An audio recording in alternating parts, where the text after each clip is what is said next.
언제나 필승! 네, 반갑습니다. 필승입니다. 네, 바이오 섹터로 수급이 꾸준히 들어오고 있습니다. 이제는 주도 섹터라고 할 수 있을 만큼의 그런 면모를 보이고 있고, 저 같은 경우도 바이오 섹터의 그런 차기 주도 섹터화가 될 수 있을 것으로 생각하면서 이쪽에 대한 기대감을 상당히 키웠던 것은 사실이에요. 비중도 가장 크게 들어가 있는 것이고, 최근에 영상들도 바이오 섹터에 대한 영상들을 꽤나 좀 많이 올려드렸습니다. 뭐 대표적으로 말씀드려서 메이지온도 마찬가지고요, 삼천당 제약도 마찬가지고, 알테오젠 마찬가지죠. 오스코텍. 네. 그리고 오늘은 삼천당 제약에 대해서 좀 분석을 해드리고자 합니다. 일단 오늘 유의미한 수급이 들어왔어요. 일단 보시면 한번 이렇게 돌파를 보인 듯 하다가 다시금 밀렸고요. 재료파가 나오면서 여기서 만약에 저항라인까지 돌파를 한다거나 혹은 지지라인을 보일 경우에는 조금 더 관심을 둘 만한 그런 흐름으로 나타날 수 있겠다, 이렇게 보고 있는 것이고, 최근에 주도 섹터로서의 역할을 충분히 할 수 있을 듯한 그런 수급이 꾸준하게 들어오고 있고요. 특히나 제가 항상 말씀드리지만 올해부터는 바이오 제약 쪽에서 유의미한 결과를 낼 수 있는 기업들이 몇몇 기업들이 있어요. 그런 기업들에 집중을 함으로써 관심 갖고 투자를 진행할 경우 상당히 좋은 결과를 이끌어낼 수도 있을 거라고 보고 있습니다. 올해는 대한민국 바이오 제약 업계에서는 역사적인 시발점이 될 것이라고 저는 보고 있습니다. 몇몇 기업들이 실질적으로 성공을 할 것으로 보고 있고요.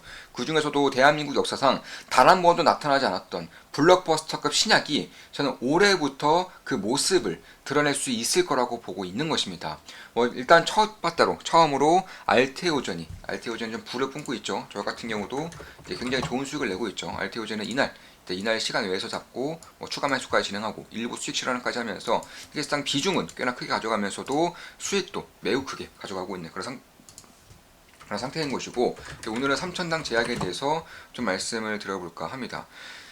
일단 좀 핵심부터 말씀드릴게요. 핵심부터 일단 삼천당 제약은 가장 쉽게 말씀드려서 바이오 시밀러를 개발하고 있어요. 자, 예를 들어서 알테오젠이 이제 매출 30조에서 40조 규모의 키트로다와 협력을 함으로써 5% 내외의 로열티를 가져갈 것이다. 이에 따라서 영업이익 실적 기준은 1조 이상이 날 수 있기 때문에 언제 기준으로 2029년 전후 즈음에는 나타날 수 있을 것이 예상이 되면서, 이에 따른 밸류에이션을 미리부터 끌고 오면서 현재 밸류에이션이 좀 만들어지고 있죠. 물론 그 외에도 다른 기술 주체를 한 것들도 마찬가지고, 아니면 ADC 관련돼서도 마찬가지고 여러 재료들이 있는 것은 맞지만, 일단 시장이 주목하는 가장 첫 번째 핵심을 꼽자면 키트로다와의 독점 계약이다. 그러니까 머크와의 독점 계약이었죠. 키트로다는 치료제 이름이고요. 그래서 그런 것들을 봤을 때 일단 시가총액 현재로서는 8조 3천억까지 올라온 상태입니다.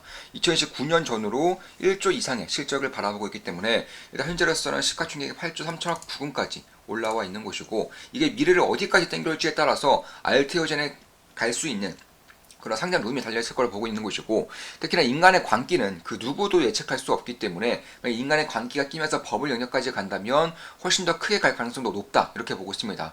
실제로 글로벌 원탑이죠. 이런 피아 주사 쪽에서는 글로벌 원탑인 할로자임의 시가총액을 이미 넘었어요. 이미 알테오젠이 넘어서면서 사실 두 번째 기업이지만 지금 할로자임과 그리고 알테오젠 외에는 피아 주사에 대한 플랫폼을 가지고 있는 기업이 전 세계에서 없습니다. 아예 없어요. 특히나 이제 향후 몇 년 동안 이제 오리지널 약품들의 특허가 끝나기 때문에 특허를 보호하기 위해서는 결국 제형을 바꿔야 된다. 그러니까 지금까지 정맥 조사를 맞았던 것을 피하 조사로 이제 바꿈으로써 특허에 대한 연장을 좀 이룰 수 있는 그런 부분들이 있는 것인데, 이에 따라서 알테오젠도 마찬가지고 할로자임도 마찬가지고 이쪽에 대한 플랫폼을 가지고 있는 기업들의 실적의 성장폭이 상당히 커질 수 있다는 부분도 염두에 둘 필요가 있습니다. 물론 1세대 쪽은 할로자임이고 1세대 기술이 생각보다 좀 많이 안 좋다, 이런 식의 좀 얘기가 나오면서 알테오젠에 대한 기대감을 끼고 있는 것은 맞지만, 할로자임도 2세대 제품을 이제 개발했기 때문에 그런 부분들을 조금 더 볼 필요가 있다. 다만 관계가 어디까지 지킬지, 그리고 2029년 전후로 해서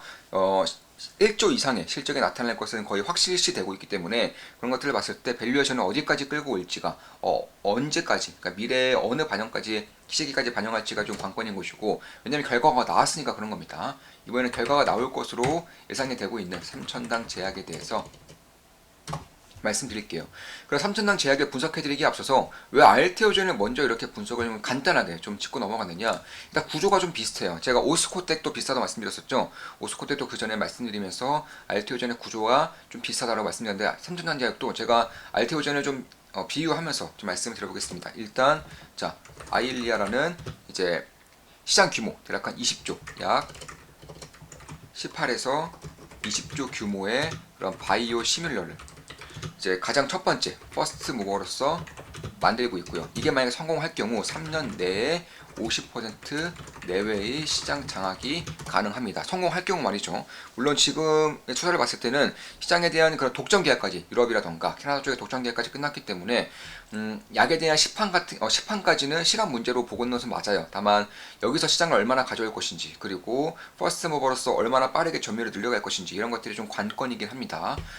따라서 여기서 만약에 그 유통사라고 하겠습니다. 유통사와 매출 비중이 50대 50, 5대 5로 나눠질 경우에는 결국 20조 시장 규모의 50% 약 30에서 50%. 왜냐면 자 보수적으로 30%도 넣겠습니다. 50%를 이제 5대5 비중으로 가져올 수 있게 된다면, 이게 굉장히 러프하게 말씀드리는 거고, 여기서 이제 원료까지 공급하면서 이제 실적은 플러스 알파가 되는 것입니다. 따라서 그런 것들을 봤을 때 결국 이런 것들을 감안했을 때 가장 보수적이고, 또 보수적으로 말씀드렸을 때에는 적어도 그래도 최소한 적어도 이제 영업이익 기준으로 2028년 전으로, 왜냐면 바이오시밀러가 보통 내년에는 출시가 될 것으로 예상되고 있고 출시가 되고 3년 내에 피크까지 가기 때문에 2028년으로 기준을 잡는다면 최소 영업이익이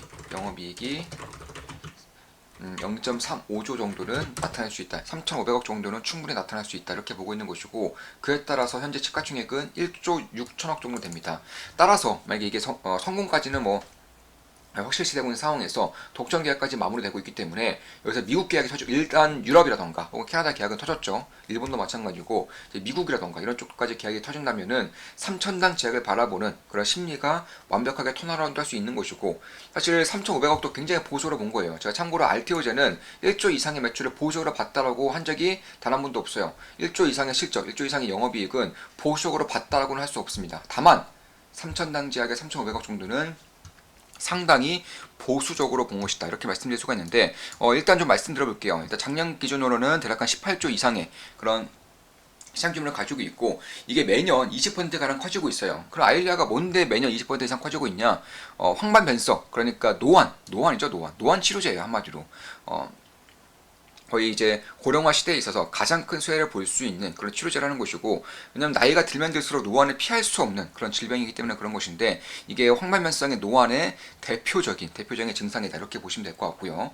일단 경쟁자라고 한다면 일단 다른 바이오 시밀러 업체들이 있을 거고요. 이쪽이 가장 큰 경쟁자겠죠. 그 외에도 다른 치료제, 그러니까 지금 이제 발표가 되고 있는 다른 신약들도 마찬가지고, 아니면 아일리아가 이제 특허를 방어하는 과정에서 처방요법을 좀 다르게 할 수 있단 말이에요. 그래서 이런 것들 좀 볼 필요가 있는데, 일단 다른 치료제 같은 경우는 딱히 신경 쓸 필요는 없다라고 보고 있습니다. 왜냐면 연구 자료도 나오고 있고, 일단은 아일리아를 쓰고, 왜냐면 효과가 그다지 차이가 안 나기 때문에 먼저 지금까지 레퍼런스가 충분히 쌓여있는 아일리아를 쓰고, 나머지 아일리아가 받지 않는 약 10% 내외의 환자들을 새로운 이제 약품들을 쓸 수 있다, 이렇게 밝혀지고 있기 때문에 사실 그래봤자 10% 정도의 매출액 이상, 비중 이상으로 넘을 수 없다는 점에서 그다지 좀 신경 쓸 필요는 없는 그런 경쟁사라는 것이고, 그 외에도 이제 아일리아가 뭐 고농도로 뭐 쓰겠다 이런 얘기도 있는데, 이거는 이제 부작용도 충분히 좀 봐야 되는 것이고, 일단 바이오시밀러가 3년 내에 대부분의 피크를 찍기 때문에, 그러니까 50%까지 점유율을 차지하고 있기 때문에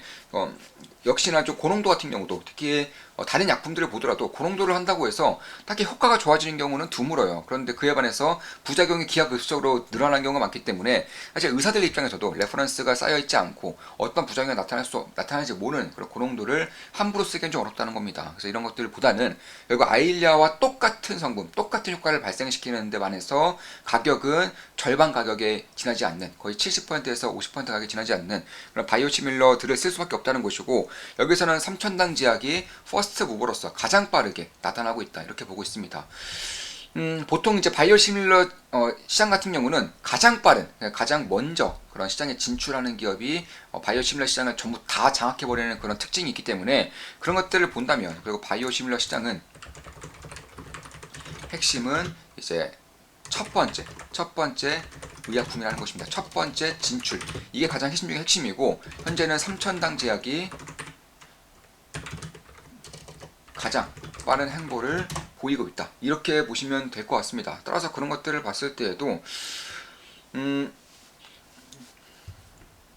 의미가 작을래야 작을 수가 없는 거예요. 그래서 만약에 바이오 시밀러로 가면서 지금의 20조 정도에 되는 시장이 한 15조, 10조 원 정도로 줄어든다고 하더라도 여기서 가장 보셔봤을 때 시장 점유율을 30%대밖에 차지하지 못한다고 하더라도 그런 것들을 봐더라도 0.35조 원 정도의 영업이익은 충분히 나올 수가 있기 때문에 만약에 보수계로 보는 게 아니라 일반적으로 본다면 5천억 이상은 충분히 나와줄 수 있는 피크 기준으로 5천억 이상은 충분히 나와줄 수 있는 그런 펀더멘털을 가지고 있는 것은 사실이기 때문에 그런 것을 본다면 지금의 시가총액 1.6조 원 정도는 여전히 좀 고평가라고는 보지 않아도 되겠다. 딱히 고평가라고 생각하지 않아도 되겠다. 이렇게 보고 있는 것이고 실제로 이미 다른 이제 국가들 같은 경우는 3천당 제약의 황반변성 치료제와 이미 독점 공급을 맺고 있습니다. 3천당 제약의 바이오 시밀러를 쓰겠다는 거예요. 뭐 예를 들어서 독일, 스페인, 스위스, 오스트리아, 이탈리아도 마찬가지고 캐나다도 마찬가지예요. 특히 캐나다 같은 경우는 이제 1위의 제약사인 아포텍스와 이미 계약을 맺은 상태고요. 독점 계약입니다.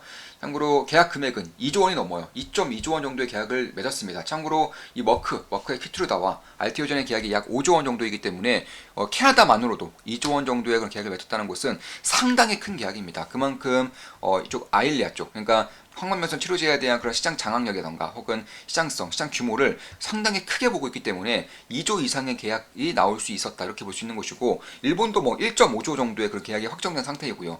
미국 같은 경우는 만약에 계약이 나올 경우에는 최소 5조 이상의 계약이 나올 것으로 보고 있기 때문에 그런 것들을 보더라도 결국 대략 한 20조 원 시장에서 바이오 시밀러화 되면서 반통한다고 해도 그러니까 그럼 반통하면은 시장 규모가 10조 원 정도 줄어드는 거죠. 10조 원 정도에서도 이제 시장 규모에 그럼 10조 원 시장의 시장 규모 50%딱 50%만 가져온다고 하더라도 그러면 그래봤자 5조 원 정도 고요. 여기서 이제 또 줄이고 해서 영업이익률도 최대한 낮추고 그리고 30% 낮추고 이렇게 한다고 하더라도 그리고 파트너사와 5대5로 낮춘다고 하더라도 최소 3,500억 정도의 영업이익이 나올 수 있다라는 것들이 좀 쓰기 때문에 만약에 PR이 10만 준다면 3.5조고요. PR 20을 준다면 7조 정도의 그런 가치를 구해볼 수 있다는 점. 특히나 지금 같은 경우는 바이오 쪽으로 수급이 조금씩 들어오고 있고 거의 차기 주도 섹터의 면모를 서서히 보이고 있기 때문에 만약에 주도 섹터가 되고 여기서 인간의 광기가 끼면서 버블까지 간다면 그리고 이쪽에 대한 광기가 얼마나 크게 갈지는 좀 생각을 해줄 필요가 있겠다 이렇게 보고 있는 것이고 실제로 우리는 바이오 제약 쪽에서 광기를 많이 봤었죠.